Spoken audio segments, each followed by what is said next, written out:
بسم الله الرحمن الرحيم. السلام عليكم ورحمة الله وبركاته. أبنائنا طلبة الصف الثاني الإعدادي، أهلا بكم في مادة الدراسات الاجتماعية.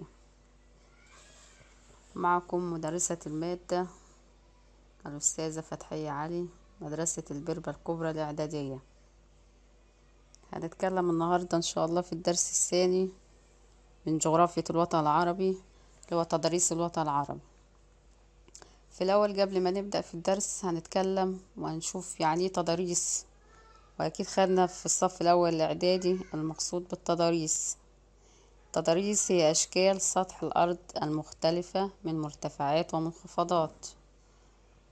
ووطننا العربي ربنا وهبوا أشكال مختلفة من مظاهر السطح ساعدت على وحدته وعلى الحفاظ على شخصيته العربية. هنشوف في الأول قبل ما نتكلم عن تضاريس الوطن العربي من جبال وهضاب وسهول، هنتحدث عن عوامل تشكيل سطح الوطن العربي. في عوامل أدت لتشكيل سطح الوطن العربي. العوامل دي بتتقسم لقسمين: عوامل باطنية وعوامل خارجية. العوامل الباطنية بتشمل الحركات الالتوائية والحركات الانكسارية والثورات البركانية. الحركات الالتوائية دي أدت لتكوين سلاسل جبلية مرتفعة نتيجة لأن الصخور بتكون أقل صلابة، فبيحصل ضغط على الصخور فتؤدي إلى تكوين سلاسل جبلية، جبال التوائية. طيب الجبال الانكسارية تكون الصخور أشد صلابة، فبيحصل كسر في هذه الصخور، فجزء يرتفع مكون الجبال وجزء آخر ينخفض مكون البحار مثل جبال البحر الأحمر. الثورات البركانية عندما يثور البركان يؤدي إلى خروج بعض المواد الملتهبة، فتبدأ المواد دي تتراكم على سطح الأرض وتشكل سطح الأرض، تؤدي إلى ظهور يا إما جبال بركانية وهضاب أو جزر مثل هضبة اليمن في الوطن العربي. دي العوامل الباطنية. عندي بعد كده العوامل الخارجية تشمل التعرية المائية والتعرية الهوائية. التعرية المائية المياه بتقوم بنحت في الصخور بعد كده ونقلها ثم إرسابها، فبتشكل سطح الأرض. فعندي زي دلتات أو دلتوات الأنهار والشواطئ، ده نتيجة للنحت المائي أو التعرية المائية. التعرية الهوائية نتيجة لفعل الرياح، بتقوم الرياح بنحت الصخور ونقلها وإرسابها، وبتكون لي أشكال جديدة في سطح الأرض زي الكثبان الرملية. ده بالنسبة لعوامل تشكيل سطح الوطن العربي.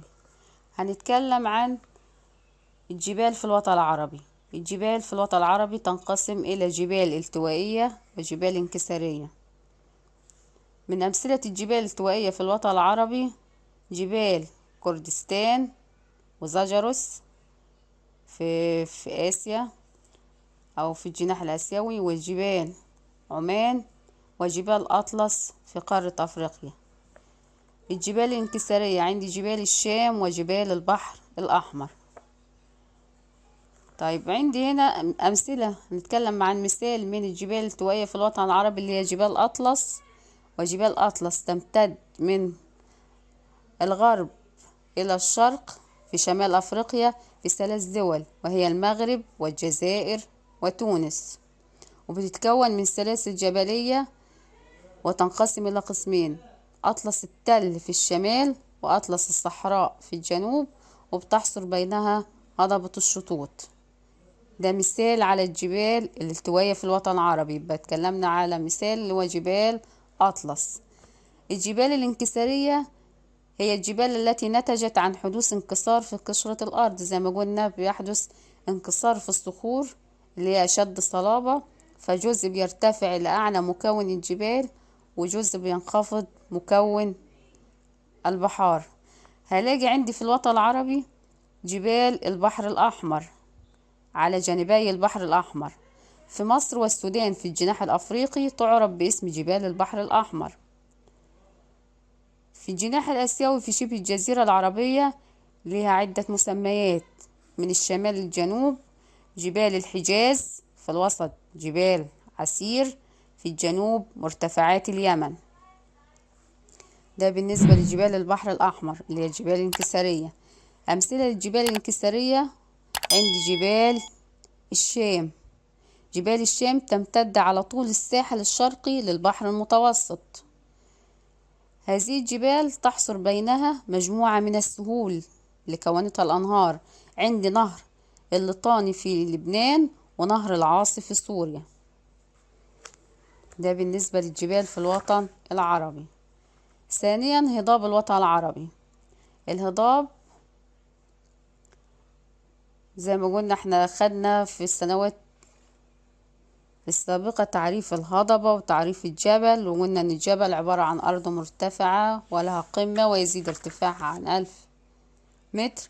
الهضبة عبارة عن أرض مرتفعة مستوية أو شبه مستوية.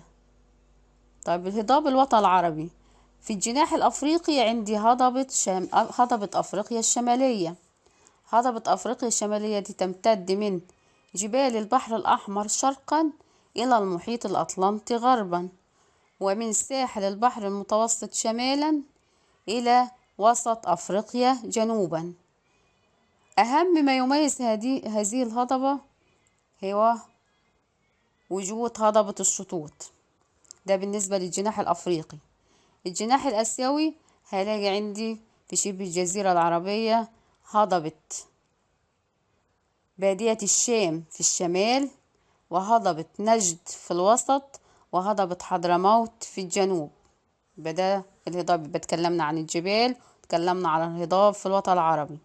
في مظاهر طبيعية أخرى بنشاهدها في أشكال عندي في الوطن العربي زي الواحات، الأودية الجافة، السهول. وهنتكلم عن كل ظاهرة من حيث التعريف ومثال عليها. الواحات. تعريف الواحات أو الواحة هي أرض منخفضة في الصحراء صالحة للحياة، تعتمد على المياه الجوفية من الآبار والعيون العذبة، وتوجد بها أراضي خصبة صالحة للزراعة. عندي مثال في مصر، في دولة مصر، واحة سيوة وواحة الكفرة